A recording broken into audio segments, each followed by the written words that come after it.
جی senator مشتاق صاحب جی، professor senator مشتاق صاحب. Thank you sir. الحمدللہ رب العالمین. جوشیلا خطاب نہیں کرنا ہے؟ نہیں، میں اعداد و شمار کے ساتھ اور بڑی مہربانی اور لاجک جلدی کے بھی. ساتھ بات کروں گا. جلدی نہیں، 15 منٹ سر لوں گا. الحمدللہ رب العالمین والعاقبۃ للمتقین. اعوذ باللہ من الشیطان الرجیم. بسم اللہ الرحمن الرحیم. الذین ان مکناہم فی الارض اقاموا الصلاة وآتوا الزکاة وامروا بالمعروف ونہوا عن المنکر. صدق اللہ العظیم. مسٹر چیئرمین، میں آپ کا شکر گزار ہوں، اور یہ ہزاروں صفحات کا بجٹ ڈاکومنٹ ہے. میں کوشش کروں گا کہ 15 منٹ میں اس کا خلاصہ اس ہاؤس کے سامنے رکھ سکوں. میرے ابتدا میں کچھ تمہیدی گفتگو ہے، پھر اس کے بعد اس وقت کی جو معاشی صورتحال ہے اس کے اوپر گفتگو ہوگی. بجٹ کے جو ویک ایسپیکٹ. ایک منٹ مشتاق صاحب، ہمارے فارمر سینیٹر میر حسین بنگلزئی صاحب بیٹھے ہوئے ہیں جی. Welcome to the house. جی پلیز. جو بجٹ کے ویک ایسپیکٹس ہے اس پہ بات کروں گا، اور آخر میں حکومت کو اس بجٹ کو بہتر بنانے کے لیے کچھ تجاویز بھی دوں گا. مسٹر چیئرمین، بجٹ کی اسکروٹنی پارلیمنٹ کا سب سے بڑا اور اہم کام ہے. دستور کے جو آرٹیکل ہے 91(4) وہ کہتا ہے کہ the cabinet together with the minister of state shall be collectively responsible to the senate and the national assembly. تو یہ حکومت اکاؤنٹیبل ہے اس سینٹ کو، اس قومی اسمبلی کو، اور اس تناظر میں بجٹ کی اسکروٹنی اس ایوان کا ایک بہت اہم اور بنیادی کام ہے. مسٹر چیئرمین، دستوری حیثیت کے ساتھ ساتھ بجٹ ایک اخلاقی ڈاکومنٹ بھی ہے، اور یہ حکومت کی دعووں، وعدوں اور ان کے منصوبوں اور اعلانات کی آئینہ دار ہوتی ہے. اور میں اس ہاؤس کے سامنے مارٹن لوتھر کنگ جونیئر کا ایک قول رکھنا چاہتا ہوں. وہ کہتے ہیں کہ a budget is not a financial document, it's a moral one. کہ یہ صرف ایک فائنینشیل ڈاکومنٹ نہیں ہوتا بلکہ یہ ایک اخلاقی دستاویز بھی ہوتا ہے، جس میں حکومت کے وعدے، اس کے منصوبے، اس کے اعلانات کی جو ہیں وہ جھلک ہوتی ہے. اسی طرح جو بجٹ تقریر اسٹیٹ منسٹر حماد اظہر صاحب نے کی ہے، اس بجٹ تقریر کے اندر اس نے لکھا ہے اور کہا ہے کہ ہماری اس بجٹ سے اس کا بنیادی مقصد جو ہے وہ عوام کی فلاح اور خوشحالی ہے. تو ہم ان دستوری تناظر میں، اخلاقی تناظر میں، اور حکومت کی جو بجٹ سپیچ میں اعلان ہے کہ اس بجٹ سے مقصد ہماری عوام کی فلاح اور خوشحالی ہے، اس تناظر سے اس بجٹ کا جائزہ لیں گے. لیکن سب سے پہلے اس وقت کی جو معاشی صورتحال ہے، بالخصوص پی ٹی آئی حکومت کی جو گزشتہ 10 سال کی معاشی کارکردگی ہے، جس کی وجہ سے آج ملک جس معاشی نہج کے اوپر کڑا ہے، میں سمجھتا ہوں ایک نظر اس کے اوپر بھی ڈالنا ضروری ہوگا. اکنامک سروے آف پاکستان، جو پاکستان کی معاشی صورتحال کا ایک بہت ہی بہترین دستاویز ہے. اکنامک سروے آف پاکستان ہمیں بتاتا ہے کہ پی ٹی آئی کی حکومت نے 10 سال میں اپنے بنیادی معاشی اہداف وہ حاصل نہیں کیے. اور یہ میں نہیں کہہ رہا، نہ پوزیشن کہہ رہی ہے، نہ میڈیا کہہ رہی ہے، بلکہ یہ اکنامک سروے آف پاکستان جو کہ سرکاری ڈاکومنٹ ہے وہ کہہ رہا ہے کہ جو بنیادی معاشی اہداف تھے وہ اس حکومت نے حاصل نہیں کیے. مثلا زرعی ترقی کا ہدف اکنامک سروے آف پاکستان کہتا ہے کہ وہ 3.3% تھا، صرف 0.8% حاصل ہوا ہے پاکستان جیسے زرعی ملک میں. الارمنگ ہے سر. پھر اکنامک سروے آف پاکستان کہتا ہے کہ صنعتی ترقی کا ہدف 4.9% تھا، صرف 1.4%. Again alarming sir. پھر اس کے بعد G D P growth, economic survey of Pakistan کہتا ہے کہ جی ڈی پی گروتھ کا ہدف تھا 6.2%، صرف 3.3% حاصل ہوا ہے. یہ بھی الارمنگ ہے مسٹر چیئرمین. اور آخری جو ہمیں اعداد و شمار دیتا ہے اکنامک سروے آف پاکستان وہ یہ کہ مہنگائی کے لیے حکومت نے طے کیا تھا کہ اس کو 6% سے آگے نہیں جانے دیں گے. اکنامک سروے آف پاکستان ہمیں بتاتا ہے کہ اس وقت ملک کی مہنگائی 9.1% پر پہنچ چکی ہے. تو اس معاشی صورتحال جو گزشتہ 10 ماہ کی ہے اس موجودہ حکومت کی، اس نے معیشت کو آئی سی یو میں دھکیل دیا ہے. عملاً معیشت وینٹیلیٹر پر ہے اور حالت نزع میں ہے، اور مہنگائی کی وجہ سے کہ جس کی جی ڈی پی گروتھ اور مہنگائی کی وجہ سے عوام کی چیخیں جو ہیں وہ نکل رہی ہیں. 9 ماہ میں 5,550 ارب روپے کا نیا قرضہ لیا گیا ہے، डॉलर 157 पे पहुंचा दिया, पेट्रोल फी लीटर 117, डीजल फी लीटर 126 और सोना फी तोला 76,000 रुपए। ये वो माशी सूरत हाल है मुल्क की जो गुज़िश्ता 10 माह में पीटीआई हुकूमत ने इस मुल्क को यहां पे पहुंचा दिया है। इन हालात में इस हुकूमत ने नया बजट दिया है और इस नए बजट में ये ऐलान कर रहे हैं कि इस बजट से हमारा मकसद ये है कि हम आवाम की फलाह और खुशहाली दे सकें। ये बजट जो है ये आवाम की फलाह और खुशहाली नहीं दे सकती, इसलिए नहीं दे सकती कि जो हमारी इकोनॉमी के की चैलेंजेस हैं उन की चैलेंजेस का हल इस बजट के अंदर मौजूद नहीं है। वो की चैलेंजेस क्या है मिस्टर चेयरमैन? सबसे पहला की चैलेंज ये है low growth rate of GDP, only 3.3%, जो इस पूरे रीजन में सबसे कम जीडीपी ग्रोथ है, इसका कोई हल इस बजट दस्तावेज के अंदर नहीं है। दूसरा जो की चैलेंज है वो current account, trade and fiscal deficit. Current account, trade and fiscal deficit हमारी मईशत की बुनियादी अमराज है, उसका कोई हल इस बजट दस्तावेज के अंदर नहीं है। तीसरा की challenge national debt and servicing, जो बहुत बड़ा हमारे ऊपर कर्ज है वो और उसकी और सूद की अदायगी, उसका कोई हल इसके अंदर नहीं है। चौथा जो की चैलेंज है वो इन्फ्लेशन इन अनएम्प्लॉयमेंट है, बढ़ती हुई महंगाई और बढ़ती हुई बेरोजगारी, उसका कोई हल इस डॉक्यूमेंट के अंदर मौजूद नहीं है। पांचवा जो चैलेंज है वो करंट डेट है, सर्कुलर डेट है, जो कि इस बजट डॉक्यूमेंट के मुताबिक 1600 अरब रुपए वो बिजली का है, 150 अरब रुपए वो गैस का है, 1750 अरब रुपए जो सर्कुलर डेट है उसका कोई हल इस डॉक्यूमेंट में मौजूद नहीं है। और आखिरी और छठा चैलेंज जो हमारी मईशत का है वो ब्लीडिंग एसओईज है, स्टेट ओन एंटरप्राइजेज, जिसके खसारा इस वक्त 1500 अरब पर पहुंच गया है, उसका कोई हल और कोई रोड मैप उसके हल के लिए वो इस दस्तावेज के अंदर मौजूद नहीं है। तो ये तो इस बजट की सूरत हाल है। फिर इस बजट के कुछ वीक एस्पेक्ट्स हैं और मैं ये इसलिए कहना चाहता हूं कि उन वीक एस्पेक्ट्स की इस्लाह करें। इस कलेक्टिव विजडम के नतीजे में हमारी हुकूमत जो है वो जो वीक एस्पेक्ट है, वो पहला एस्पेक्ट उसका वीक ये है कि बजट दस्तावेज में 3,560 अरब का खसारा शो किया गया। 7,000 अरब रुपए का बजट है, 3,560 अरब का खसारा। यह खसारा कहां से पूरा होगा? यह बैरून मुल्क से कर्ज लिया जाएगा, यह खसारा आवाम के ऊपर टैक्स लगाया जाएगा, यह खसारा कीमतों के इजाफा किया जाएगा चीजों की, और यह खसारा नए नोट छाप के पूरा किया जाएगा, जिससे हमगीर वो महंगाई का तूफान जो है आएगा। तो सबसे वीक एस्पेक्ट जो इस बजट का है वो 3,560 अरब रुपए का खसारा है। दूसरा जो है वो एफबीआर के लिए 5,550 अरब रुपए का हिमालयन टारगेट रखा गया है।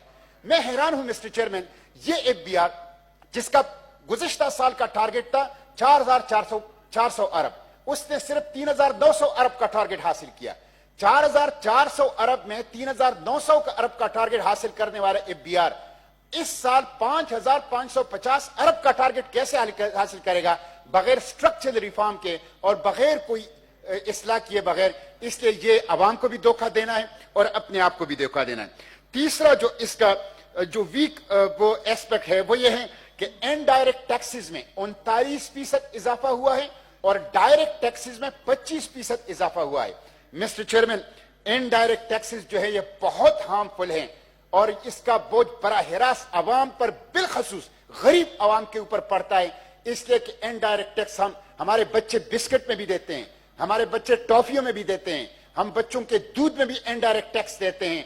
इनडायरेक्ट टैक्स से गुर्बत बढ़ती है और इनडायरेक्ट टैक्स हार्मफुल है लेकिन इजी टू कलेक्ट है, इसलिए हुक्मरान आसानी की तरफ जाते हैं और डायरेक्ट टैक्स के बजाय इनडायरेक्ट टैक्सों का जो नेट है उसके अंदर इजाफा किया गया है।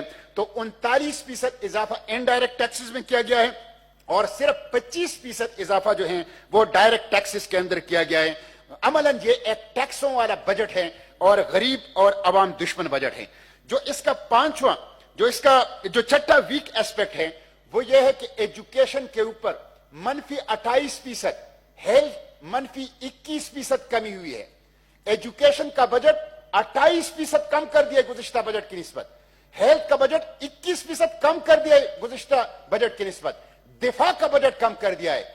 यह हुकूमत तनकीद करती थी मोटरवेज के ऊपर, यह हुकूमत तनकीद करती थी ऑरेंज लाइन ट्रेन के ऊपर, यह हुकूमत कहा करती थी जंगला बस उसको कहा करती कि हम इंसानों के ऊपर वसाइल लगाएंगे। इंसानों के ऊपर वसाइल का ये हाल है कि सेहत का जो बजट है वो 21% कम कर दिया और जो तालीम का बजट है वो 28% कम कर दिया। ये अंधेरों के सौदागर हैं और ये तारीकियों के ताजिर हैं और ये मुल्क के मुस्तकबिल को खत्म करना चाहते हैं। और फिर एक तरफ हिंदुस्तान राफेल तैयारे ले रहा है, जदीद तरीन टैंक ले रहा है, अपने डिफेंस बजट के अंदर इजाफा कर रहे हैं।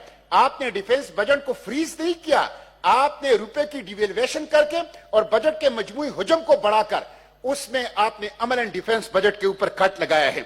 जो मिस्टर चेयरमैन इसका एक और वीक एस्पेक्ट है जो वो ये है कि कबाइल के लिए जो 100 अरब रुपए सालाना हुकूमत ने वादा किया था कि ये देंगे, सिर्फ 48 अरब रुपए रखे गए हैं।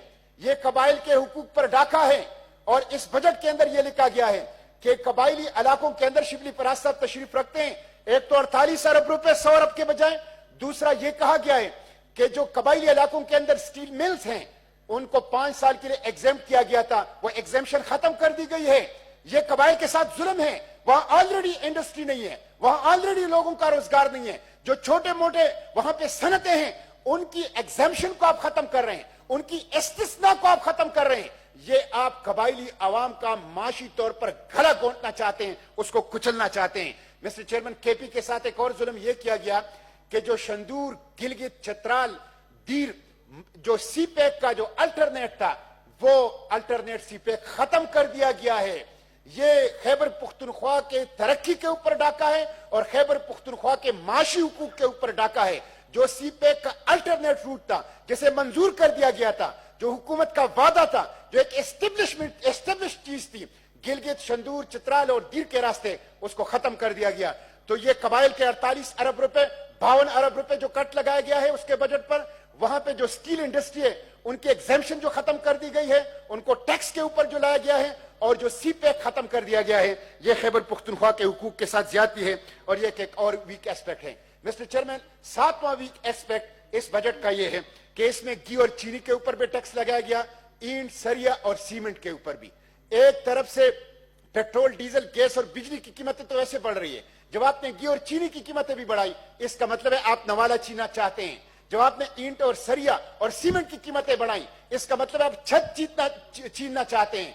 तो ये हुकूमत नवाला भी छीनना चाहती है और छत भी छीनना चाहती है।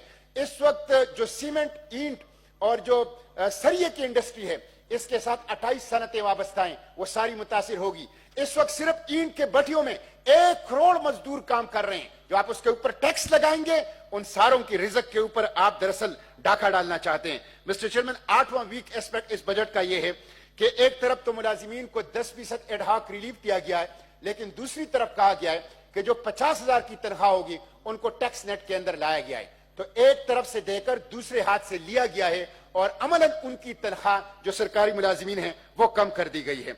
9वां आखिरी वीक एस्पेक्ट इस बजट का मिस्टर चेयरमैन ये है कि 1007 जो तरक्याती मंसूबे गुज़िश्ता बजट के थे उसमें 141 मंसूबे खारिज कर दिए, 228 बंद कर दिए गए और उसकी जगह नए 228 मंसूबे वो शामिल कर दिए गए। लेकिन वो मंसूबे central development working party CDWP से मंजूरी नहीं ली गई, जो रवायात और कानून के खिलाफ वर्जी है। मिस्टर चेयरमैन, अब मैं चंद तजावीज देना चाहता हूं, लेकिन इस सूरत हाल से वाजे हो गया कि यह बजट नहीं, ये एक बम है जिससे हमंगीर महंगाई आएगी और ये बजट जो है IMF का बजट है। मैं चंद तजावीज देना चाहता हूं। एक तजवीज तो हुकूमत को यह देना चाहता हूं कि इस बजट को रिफाइन करें और इस बजट को रिफॉर्म करें। शिबली फराज साहब बैठे हुए, मैं मुख्तसर गुजारिश करूंगा। सबसे पहले तो दस्तूर के आर्टिकल 38F के तहत सूद का खात्मा होना चाहिए और सूद के खात्मे का रोड मैप होना चाहिए। ये कहते हैं मदीने की रियासत है तो मदीने की रियासत का भी तकाजा है, अगर है, और दस्तूर के आर्टिकल 38F का भी तकाजा है कि सूद के खात्मे का रोड मैप दिया जाए। सूद की मौजूदगी में गुर्बत खत्म नहीं होगी, वसाइल की मुनसिफाना तकसीम नहीं हो सकती। इस बजट दस्तावेज के अंदर सूद के खात्मे का कोई रोड मैप हमें नजर नहीं आ रहा। दूसरी तजवीज मैं देना चाहता हूं कि जो निज़ाम ज़कात और उशर है, जो दस्तूर के आर्टिकल 31(2)C के मुताबिक हुकूमत का फर्ज है, वो निज़ाम ज़कात और उशर वो उसकी तरफ रोड मैप देना चाहिए, उसकी तरफ पेशरफ होना चाहिए। मिस्टर चेयरमैन, 2.5% ज़कात जो है, जो आप मालदार से लेंगे गरीबों को देंगे तो 5% का गैप मालदार और गरीब के दरमियान कम हो जाएगा। साइंटिफिक अंदाज से ज़कात और उशर की कलेक्शन और साइंटिफिक अंदाज से उसकी गरीबों में तकसीम यह गुर्बत का खात्मा कर सकता है। तीसरी तजवीज मैं यह दूंगा कि एनएफसी अवार्ड आर्टिकल 160 के तहत हुकूमत का फर्ज है, दस्तूर का तकाजा है, एनएफसी अवार्ड न देकर इस बजट की जो दस्तूरी हैसियत है उसके ऊपर भी एक सवालिया निशान है। और आर्टिकल 160(3)(a) के अंदर कहा गया है कि हर अवार्ड के अंदर सूबों का हिस्सा बढ़ेगा, सूबों का हिस्सा न बढ़ाकर भी ये सूबों की माशी कत्ल की जा रही है। चौथी तजवीज में यह दूंगा कि डायरेक्ट टैक्सेशन को कम कर दिया जाए, डायरेक्ट टैक्सेशन जो है उसको ज्यादा कर दिया जाए और जो इनडायरेक्ट टैक्सेशन ये कर रहे हैं उसका सिलसिला जो है वो कम कर दिया। जब तक डायरेक्ट टैक्सेशन का सिलसिला बढ़ेगा नहीं, पाकिस्तान की मईशत आईसीयू से नहीं निकल सकती, वेंटिलेटर से नहीं उतर सकता इसलिए डायरेक्ट टैक्सेशन जो है उसका इस वक्त टैक्स टू जीडीपी रेशो जो है वो बजट दस्तावेज के मुताबिक सिर्फ 11% है, जो बहुत कम है। इसलिए मिस्टर चेयरमैन, डायरेक्ट टैक्सेशन का निजाम जो है उसको वसत देना चाहिए और इसमें हुक्मरानों को खुद मिसाल बनना चाहिए। IBR ने जो आखिरी टैक्स डायरेक्टरी शाया की है उस टैक्स डायरेक्टरी के मुताबिक सियासतदानों ने जो टैक्स दिया है उस टैक्स में हमारे वजीर आजम साहब जो 400 कनाल के घर में रहता है और रियासती मदीना की बात करते हैं 1,03,000 रुपए टैक्स देता है। तो हुक्मरानों को खुद टैक्स देने के लिए मिसाल बनना चाहिए, उसके बाद फिर अवाम टैक्स देंगे। पांचवी ये कि एमनेस्टी स्कीम के बजाय, एमनेस्टी स्कीम जालिमाना स्कीम है, ये हलाल रिज़्क कमाने वालों की तौहीन है, ये टैक्स पेयर के ऊपर मुंह के ऊपर तमाचा है। एमनेस्टी स्कीम के बजाय चोरों को पकड़ा जाए और अपने चोरों को भी पकड़ा जाए। अपनी सपों में जो मौजूद जो ब्लैक मनी वाले हैं, जो चोर हैं, जो डाका डाला है कौमी मईशत के ऊपर, उनको भी पकड़ा जाए। अक्रॉस द बोर्ड अकाउंटेबिलिटी की जाए, कोई एमनेस्टी स्कीम ना दी जाए। ये जुल्म है, ये कानून के खिलाफ है, ये अवाम की तौहीन है, ये हलाल रिज़्क कमाने वालों की बेइज्जती है। तो एमनेस्टी स्कीम के बजाय जो है वो चोरों के ऊपर वो हाथ रखा जाए और उनसे कौमी जो दौलत है वो गुजार की जाए। और छठी में तजवीज यह दूंगा कि जो सनती शोबा है उसको उठाया जाए और जो ज़री शोबा है उसको उठाया जाए। सनती और ज़री शोबे को उठाए बगैर पाकिस्तान तरक्की नहीं कर सकता। आखिरी तजवीज मिस्टर चेयरमैन मेरी यह है, इसी पे मैं अपनी गुफ्तगू खत्म करूंगा इससे पहले कि आप मुझे कहें कि वाइंड अप करें। आखिरी तजवीज मेरी यह है कि इस वक्त पाकिस्तान की जो अनरिकॉर्डेड इकोनॉमी है वो एक अंदाजे के मुताबिक 45% है, जिसको ब्लैक इकोनॉमी कहा जाता है, जिसको शेडो इकोनॉमी कहा जाता है। 45% अनरिकॉर्डेड इकोनॉमी को रिकॉर्ड करने के लिए, उसको हुकूमत के नजर में लाने के लिए इस बजट दस्तावेज के अंदर हमें कोई जो है वो रोड मैप नहीं मिलता। जब तक हम ये इकदाम नहीं करेंगे पाकिस्तान की मैशत आगे नहीं बढ़ सकती। इसलिए मैं चार्टर ऑफ इकोनॉमी की मैंने पहले भी बात की है, आज भी मैं बात करता हूं, तमाम सियासी जमातों को अक्रॉस द बोर्ड मिलकर एक चार्टर ऑफ इकोनॉमी देनी चाहिए। ये जो मईशत है ये हुकूमत के करने का काम नहीं है। इनसे 10 माह के अंदर मईशत बहुत ज्यादा खराब हो गई है। जो बजट दी है, बजट तो सादा अल्फाज में, budget is the IMF, by the IMF और फॉर द IMF। ये IMF का बजट है, IMF के एहलकारों के जरिए से है, IMF के मफादात के तहफ़्फ़ुज़ के लिए है, अवाम के लिए इसमें कुछ नहीं है। इसलिए मैं इस बजट को मुस्तरद करता हूं और हुकूमत से मुतालबा करता हूं कि जो मैंने 8-9 तजावीज दी हैं, इन 8-9 तजावीज के जरिए से इस बजट के अंदर इस्लाहात कीजिए, वरना ये बजट अमलन पाकिस्तान के गरीब अवाम की चीखें निकाल देगा और पाकिस्तान के अवाम को बड़ी तेजी के साथ पावर्टी लाइन से नीचे धकेल देगा। बहुत शुक्रिया मिस्टर चेयरमैन।